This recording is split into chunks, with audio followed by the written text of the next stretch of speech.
بسم اللہ الرحمن الرحیم۔ السلام علیکم ورحمۃ اللہ وبرکاتہ۔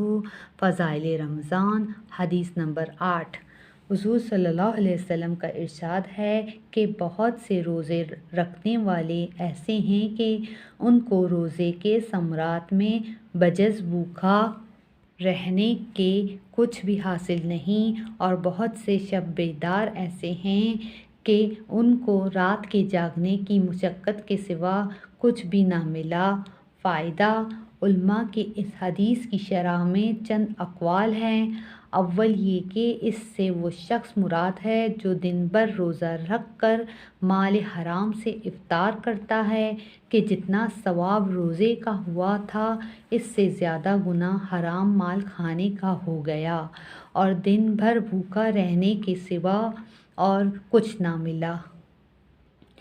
دوسرے یہ کہ وہ شخص مراد ہے جو روزہ رکھتا ہے لیکن غیبت میں مبتلا رہتا ہے، جس کا بیان آگے آ رہا ہے۔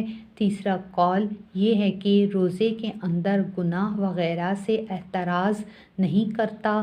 نبی کریم صلی اللہ علیہ وسلم کے ارشاد جامع ہوتے ہیں، یہ سب صورتیں اس میں داخل ہیں، اور ان کے علاوہ بھی اسی طرح جاگنے کا حال ہے کہ رات بھر شب بیداری کی مگر تفریحاً تھوڑی سی غیبت یا کوئی حماقت بھی کر لی تو وہ سارا جاگنا بیکار ہو گیا۔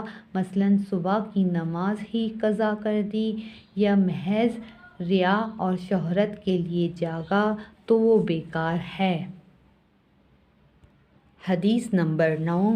حضور اقدس صلی اللہ علیہ وسلم کا ارشاد ہے کہ روزہ آدمی کے لیے ڈھال ہے جب تک اس کو پھاڑ نہ ڈالے۔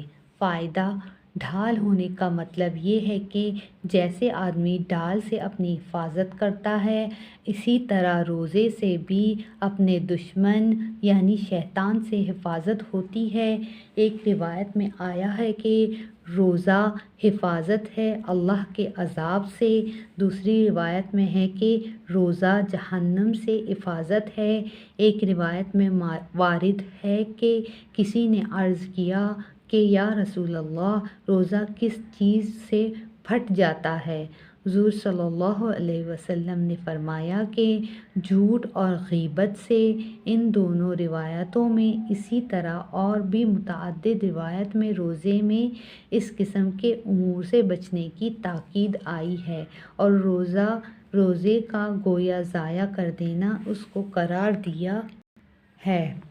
ہمارے اس زمانے میں روزے کاٹنے کے لیے مشغلہ اس کو قرار دیا جاتا ہے کہ واہی تباہی، میری تیری باتیں شروع کر دی جائیں۔ علماء کے نزدیک جھوٹ اور غیبت سے روزہ ٹوٹ جاتا ہے۔